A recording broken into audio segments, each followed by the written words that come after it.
কেমন আছো বৌমা? ভালো আছো? মা আপনি? থাকতেন মা। এই বুড়িটা কখন মরবে তা কে জানে। বৌমা, ও বৌমা। হ্যাঁ মা, আপনি ঘরে চলুন, আপনার ছেলে এলো বলে কথা। মা আপনি আজকে কি থাকবেন?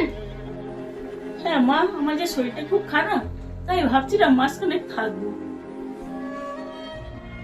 মা, তুমি কখন এলে? এই তো বাবা, সবে মাত্র এলাম। তোমরা গল্প করে, তোমার জন্য একটু চা করে নিয়ে আসি। মা, তুমি বাড়ি থেকে কি খেয়ে এসেছো? কি আর খাবো রে বাবা, ভোরবেলায় এক মুঠো মুড়ি খেয়ে বার হয়েছিলাম। এখানে একটু এসে তো। হ্যাঁ, কি হয়েছে বলো? তোমাকে আমি আগেও বলেছি তোমার মাকে বসিয়ে বসিয়ে খাওয়াতে পারবো না,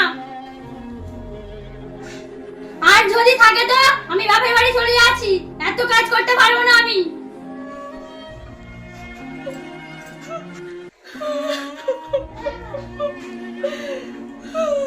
এই নিন মা আপনার চা। বৌমা, আমি অন্য দিন এসে চা খাবো। গোয়ালের গৌড়ের কথা কারো কাছে বলে আসা হয়নি, আজ আমি আসি। ছেলেকে ছোট থেকে কোলে পিঠে যতই মানুষ করো না কেন, তারা একদিন মা বাবার কথা ভুলে যায়।